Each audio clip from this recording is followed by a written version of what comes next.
Oke, hello everyone. Kita akan mulai pelajaran kita yang berjudul The Spirit of Antichrist. Di Ulangan 18 dikatakan Musa bilang kepada umat Israel, God akan raise up bagi umat Israel seorang nabi, dan God akan menempatkan atau put dia punya perkataan-perkataan, kita tahu kata lain perkataan adalah roh, dalam mulutnya. Artinya seorang nabi waktu dia berbicara perkataan-perkataan yang keluar dari mulut Tuhan, karena perkataannya atau rohnya berada di dalam mulutnya, sehingga seorang nabi Tuhan akan berbicara sesuai dengan perintah Tuhan, sesuai dengan apa yang keluar dari mulut Tuhan. Dan nabi ini yang Musa bilang akan di raise up dari antara umat Israel adalah Yesus Kristus. Di Spirit of Prophecy halaman 343 dikatakan Musa adalah type of Christ. Dia menerima perkataan-perkataan dari mulut Bapa. Dan Musa bilang di Ulangan 18 bahwa nabi itu adalah Kristus. Yang akan di raise up itu seorang prophet adalah Kristus. Dan God akan put perkataan-perkataannya di dalam mulutnya Kristus. Hingga di dalam Kristus berdiamlah perkataan atau rohnya Bapa, sehingga Tuhan Yesus itu boleh dikatakan nabi juga. Karena nabi itu adalah juru bicara. Dia berbicara sesuai dengan apa yang keluar dari mulut Bapa. Jadi seorang nabi itu adalah seorang yang berbicara sesuai dengan apa yang keluar dari mulut Bapa. Di Yohanes 8 ayat 28, Tuhan Yesus bilang, apa yang Bapa ajarkan kepadaku, hal-hal itulah yang aku ucapkan. Artinya Tuhan Yesus berbicara, dan semua yang keluar dari mulutnya adalah semua yang diajarkan atau semua firman Bapa yang keluar dari mulut Bapa. Dan oleh sebab itu dia adalah seorang nabi. Nah, Ulangan 18 ayat 20 dikatakan seorang nabi yang palsu lah nabi yang mengaku bahwa dia nabinya Tuhan, sementara perkataan-perkataannya enggak sesuai dengan apa yang keluar dari mulut Bapa. Dan dia pun menggunakan nama other gods, sementara dia mengaku sebagai nabi God. Dan nabi itu patut mati. Jadi ada dua macam nabi. Nabi yang asalnya dari Tuhan, nabi yang asli, dan nabi yang palsu yang mengaku sebagai nabinya Tuhan, sementara yang dia ucapkan itu bukan sesuatu yang keluar dari mulut Bapa, dan dia menggunakan other gods. Nah, mari kita belajar tentang the Spirit of Christ. Yohanes 6 ayat 63 dikatakan, perkataan-perkataan yang aku ucapkan kepadamu adalah roh. Jadi tadi di mulut nabi ini ada firman Bapa atau roh Bapa.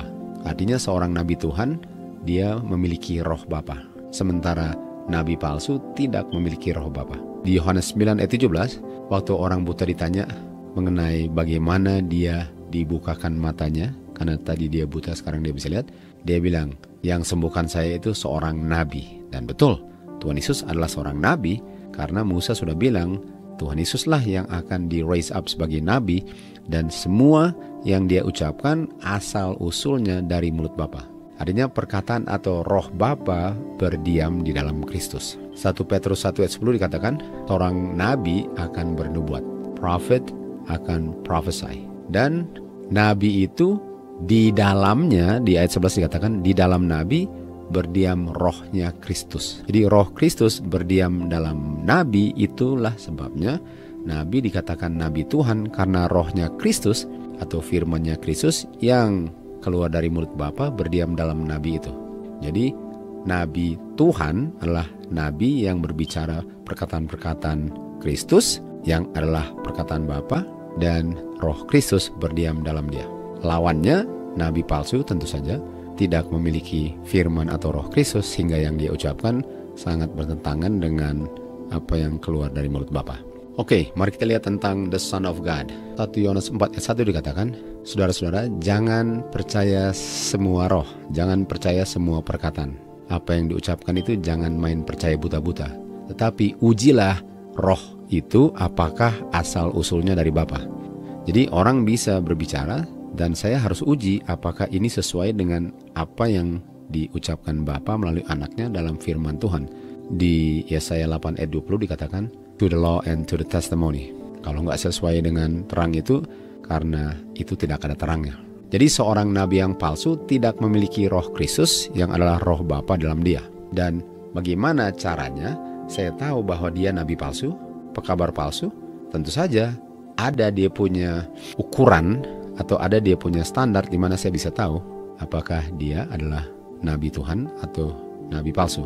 Ayat 2 dikatakan, dari cara inilah saya bisa tahu apakah ini roh Bapa, apakah ini perkataan Bapa yang berada di dalam orang yang mengucapkannya. Dan inilah caranya untuk tahu, setiap roh yang mengaku bahwa Tuhan Yesus adalah Kristus dan datang ke dunia ini di dalam daging kemanusiaan, itu asalnya dari Bapa.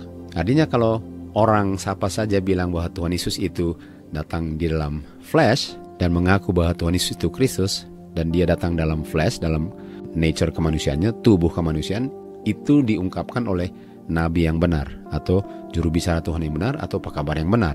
Dan John 1:14 dikatakan, firman, kita tahu firman adalah Tuhan Yesus, bicara tentang Tuhan Yesus, firman itu menjadi flesh. Jadi ini benar kan? Dan berdiam di antara manusia. 1 Timotius 2:5 dikatakan, ada satu God dan ada satu perantara antara God dengan manusia. Dan perantara itu adalah the man Jesus Christ. Artinya Tuhan Yesus yang adalah perantara, dia adalah Yesus Kristus dan dia menjadi manusia, the man. Artinya untuk saya bilang bahwa Tuhan Yesus itu perantara dan dia adalah manusia, dan dia menjadi manusia, itu dari Tuhan, dari God. Jadi setiap perkataan yang diucapkan siapa saja yang mengaku bahwa dia jadi manusia dan dia adalah perantara antara Bapa dan manusia, itu asalnya dari Bapa. 1 Yohanes 2:22 katakan, siapa yang pembohong, pendusta? Yang pembohong dan pendusta ini adalah yang menyangkal bahwa Yesus itu Kristus dan dia adalah antikristus dan menyangkal Bapa dan menyangkal Anak. Jadi antikristus itu menyangkal Yesus Kristus. Sementara kita tahu Yesus Kristus adalah perantara, the man Jesus Christ, datang sebagai manusia. Artinya untuk menjadi antikristus ialah untuk menyangkal bahwa Tuhan Yesus adalah manusia dan dia adalah perantara antara God dengan manusia dan dia adalah manusia, datang sebagai manusia. Itu antikristus, menyangkal perantara Tuhan Yesus sebagai manusia. Oke, di 1 Yohanes 4:15 dikatakan, barang siapa mengaku bahwa Tuhan Yesus itu anak Bapa, roh Bapa berdiam dalam dia. Jadi kita tahu bahwa Tuhan Yesus itu Jesus Christ kan, yang menjadi manusia, yang menjadi perantara antara God dengan manusia. Sekarang dibilang itu Tuhan Yesus itu adalah anak Bapa. Dan kalau saya mengaku Tuhan Yesus anak Bapa, itu buktinya bahwa roh Bapa berdiam dalam orang itu.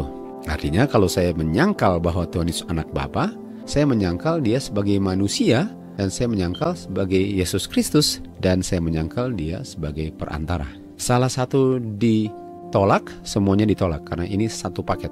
Matius 16:16, Petrus bilang kepada Tuhan Yesus, engkau adalah Kristus, anak Bapa yang hidup. Anak Bapa yang hidup. Lalu ayat 17 dikatakan, Tuhan Yesus bilang kepada Petrus, diberkatilah engkau Petrus atau Simon Barjona, karena yang mengungkapkan kepada kamu bahwa Kristus itu anak Bapa adalah Bapakku di surga. Kita tahu Bapa di surga, tapi roh Bapa berada dalam Petrus. Itu sebabnya dia bisa bilang bahwa Tuhan Yesus anak Bapa, karena itu diungkapkan oleh roh Bapa yang berdiam dalam dia. Artinya siapa saja yang menyangkal Tuhan Yesus anak Bapa, itu adalah antikristus. Di Ibrani 5 ayat 4 dan 5 dikatakan, untuk seseorang seperti Harun itu untuk menjadi imam besar, dia nggak bisa mengangkat dirinya sebagai imam besar. Dia harus dipilih God untuk menjadi imam besar. Ayat 5, demikian juga Kristus tidak mengangkat dirinya dan memuliakan dirinya menjadi imam besar. Tapi Bapaknya yang bilang atau Bapa yang angkat dia menjadi imam besar, waktu Bapa bilang, engkau adalah anakku, hari ini aku begotten thee. Kata lain begotten adalah lahir. Begotten, keluar dari Bapa. Artinya Tuhan Yesus diangkat menjadi imam besar, menjadi perantara dan menjadi manusia, dan yang menjadi perantara dan menjadi manusia adalah anak Bapa. Jadi untuk menolak anak Bapa sama dengan menolak Tuhan Yesus sebagai imam besar dan menyangkal dia adalah Yesus Kristus, menyangkal dia sebagai manusia, itu antikristus. Semua itu antikristus. Di Ibrani 5 ayat 6 dikatakan, engkau adalah imam besar forever. Artinya sebagaimana Tuhan Yesus imam besar, Tuhan Yesus pun anak. Karena di saat Tuhan Yesus adalah anaknya Bapa, di saat itu Bapa bilang kepada anaknya, engkau adalah imam besar. Jadi Tuhan Yesus sebagai imam besar dan sebagai anak Bapa itu satu paket. Untuk menjadi imam besar ialah untuk menjadi perantara, dan perantara itulah the man Jesus Christ, dan datangnya sebagai manusia. Artinya siapa saja yang menyangkal Tuhan Yesus sebagai manusia, menyangkal dia Yesus Kristus, menyangkal perantara sebagai imam besar, menyangkal dia sebagai anak Bapa, itu antikristus. Di Ibrani 4 ayat 14 dikatakan, Tuhan Yesus adalah imam besar dan dia adalah Yesus anak God. Tuhan Yesus adalah imam besar dan dia adalah the Son of God. Dan dia adalah perantara sebagai imam besar, dan dia adalah perantara di mana dia jadi manusia. Tuhan Yesus adalah manusia, perantara, imam besar, anak God, semua satu paket. Dan karena Tuhan Yesus imam besar dan sebagai manusia, itu sebabnya Tuhan Yesus bisa menolong manusia, karena Tuhan Yesus adalah manusia dan Tuhan Yesus mengerti apa artinya untuk digoda dan menang. Itu sebabnya kita ada imam besar yang sangat mengerti kondisi manusia, karena dia sendiri manusia digoda dan tidak pernah berdosa. Jadi untuk menyangkal Tuhan Yesus sebagai manusia, artinya Tuhan Yesus nggak bisa menolong manusia, karena dia sendiri bukan manusia kalau menyangkal dia sebagai manusia. Dan untuk menyangkal dia sebagai manusia ialah untuk menyangkal dia sebagai imam besar. Menyangkal dia sebagai imam besar, menyangkal dia sebagai perantara, menyangkal dia sebagai anak Bapa. Dan dengan saya menyangkal dia sebagai anak Bapa dan sebagai manusia, imam besar, perantara, saya menjadi pekabar nabi palsu. Dan dikatakan itu adalah roh antikristus. Mari kita lihat roh antikristus. 1 Yohanes 4 ayat 3 dikatakan, setiap roh yang tidak mengakui bahwa Tuhan Yesus datang di dalam daging atau dalam kemanusiaan bukan asalnya dari God. Tapi kita tahu untuk menjadi the flesh itu Tuhan Yesus sebagai perantara, dan sebagai perantara sebagai imam besar, dan sebagai imam besar adalah sebagai anak God. Artinya semua roh yang menyangkal bahwa Tuhan Yesus itu anak Bapa, otomatis dia bilang dia menyangkal Tuhan Yesus datang sebagai manusia. Dan itu adalah roh antikristus. Roh bahwa dia menyangkal Kristus menjadi manusia, menyangkal sebagai imam besar, menyangkal sebagai anaknya Bapa. Dan roh itu sudah ada di dunia ini sekarang. Roh itu adalah roh yang menyangkal Tuhan Yesus sebagai anak Bapa. Itu adalah roh antikristus. Kita lihat di sini ada buku yang ditulis dan penulisnya adalah Max Hatton. Judulnya adalah Understanding the Trinity. Di halaman 97 dikatakan, hubungan Bapa dan anak di dalam Godhead harus dimengerti sebagai satu simbol. Artinya ini bukan kenyataan, ini metaphorical sense. Jadi Bapa dan anak itu bukan kenyataan, bukan literal sense. Ini adalah satu simbol. Artinya penulis buku ini bilang bahwa Tuhan Yesus bukan anak Bapa. Dan kalau bukan anak Bapa, otomatis bukan jadi imam besar. Dan bukan menjadi imam besar yang datang menjadi manusia, karena dia menyangkal bahwa Tuhan Yesus anak God. Artinya ini adalah roh Antichrist yang diajarkan di dalam Alkitab. Dan di majalah Adventist Review, kita baca di sini, rencana keselamatan di dalam covenant dibuat oleh 3 oknum daripada Godhead yang memiliki keilahian yang equally, yang sama, untuk bisa menyingkirkan dosa dan pemberontakan di semesta alam, untuk mengembalikan harmoni dan kedamaian. Salah satu oknum yang ilahi ini menerima peranan sebagai Bapa. Artinya dia bukan Bapa, dia hanya berperan sebagai Bapa. Dan oknum yang lain menerima peran sebagai anak, artinya dia bukan anak. Dan karena dia bukan anak, artinya dia hanya berperan sebagai anak karena dia bukan anak. Artinya Bapa dan anak itu sebenarnya bukan hubungan Bapa dan anak. Itu adalah hubungan peranan sebagai Bapa dan anak, sebagaimana di dunia ini sandiwara Bapa dan anak. Nampaknya ajaran ini mengajarkan bahwa hubungan Bapa dan anak pun hubungan sandiwara. Jadi kita bisa lihat bahwa ini ajaran menyangkal Tuhan Yesus sebagai anak Bapa, otomatis menyangkal Tuhan Yesus sebagai imam besar, mediator, dan otomatis menyangkal dia sebagai manusia otomatis. Dan ini adalah roh antikristus. Kita baca selanjutnya dengan menerima peranan daripada rencana yang sudah direncanakan ini, nggak ada dari antara kedua ini yang kehilangan keilahiannya. Mereka itu sama-sama satu dengan equal. Tapi mengenai rencana keselamatan, ada di mana salah satu daripada oknum ini yang mengaku sebagai anak tapi bukan anak, dia harus tunduk kepada bapaknya walaupun bapaknya bukan bapak. Jadi kayak bersandiwara. Ini adalah misteri. Jadi di Adventist Review ini dan tulisan buku ini daripada penulis Adventist ini mengajarkan bahwa Tuhan Yesus bukan anak. Dan kalau dia bukan anak, di Ibrani 5 dibilang, dengan dia menjadi anak, dia menjadi imam besar. Jadi Tuhan Yesus ditolak sebagai anak, otomatis ditolak sebagai imam besar, otomatis ditolak sebagai perantara, dan perantara itu adalah Jesus Christ, the man, otomatis dia ditolak sebagai manusia. Dan itu adalah roh antikristus. Kita lihat tentang the love of God. 1 Yohanes 4 ayat 8 dikatakan, God is love. God is love. Kita tahu love adalah buah roh. Galatia 5 ayat 22. Jadi nggak bisa ada love kalau nggak ada dia punya roh kan. Roh Bapa. Artinya God is love karena God is all the fullness of the Godhead. 1 Yohanes 4 ayat 9 dikatakan, dalam hal inilah diungkapkan love-nya Bapa kepada manusia. Jadi bagaimana saya tahu Bapa itu love? Love-nya Bapa itu Bapa ungkapkan kepada manusia berdosa dalam bentuk apa? Dalam bentuk inilah Bapa mengungkapkan dia punya love kepada manusia berdosa. Yaitu Bapa mengirim satu-satunya anak bigatannya ke dunia. Nah, kalau Bapa punya love itu diungkapkan dengan mengirim anaknya, artinya kalau anaknya bukan anaknya, artinya itu bukan love-nya Bapa karena yang dikirim bukan anaknya dan dia sendiri bukan bapaknya. Artinya ajaran ini mengajarkan bahwa Bapa itu enggak love. Dan karena Bapa enggak love, artinya kita enggak bisa pernah melihat love-nya Bapa sehingga kita enggak bisa mengasihi dia karena dia enggak pernah mengasihi kita. Karena yang dibilang kasih Bapa itu ialah waktu dia berikan anaknya, sementara ini bukan anaknya. Sehingga itu bukan dia punya love. Jadi ajaran ini sangat mengerikan sekali karena orang yang mau menerima ajaran ini tentu saja akan hilang. Di Yohanes 14 ayat 15 dikatakan, if you love me. Tapi di 1 Yohanes 4 ayat 19 dikatakan, kamu mengasihi aku karena aku telah lebih dulu mengasihi engkau. Dan karena saya nggak pernah lihat kasihnya Bapa, karena yang dikirim bukan anaknya dan yang mengirim bukan bapaknya, saya nggak pernah mengasihi dia sehingga saya nggak pernah bisa menurut hukumnya, sehingga saya nggak pernah bisa berhenti berdosa.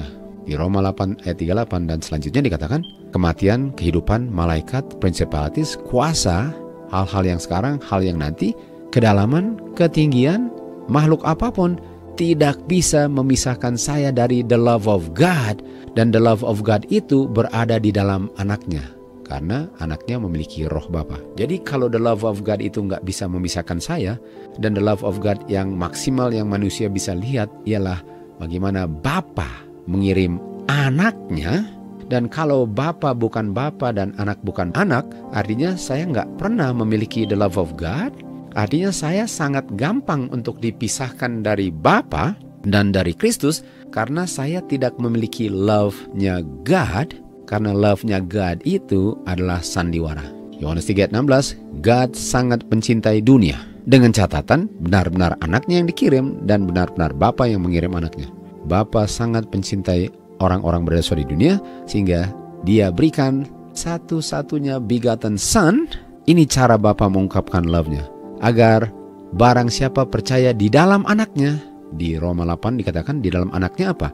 The love of God. Artinya kalau the love of God itu bukan the love of God, karena God itu bukan Bapa dan anak itu bukan anak, artinya di dalam anak tidak ada love of God atau love of God sandiwara yang ada dalam anak. Sehingga bagaimana saya akan menerima kehidupan kekal kalau yang saya terima adalah love sandiwara. Sehingga semua orang yang percaya doktrin palsu ini akan dibinasakan. Matius 16 ayat 16. Petrus bilang, engkau adalah Kristus, anak God yang hidup. Ayat 18 dikatakan, Tuhan Yesus bilang, engkau adalah Petrus. Di atas batu ini, di atas kebenaran bahwa akulah Kristus anak Bapa, aku akan membangun gerejaku.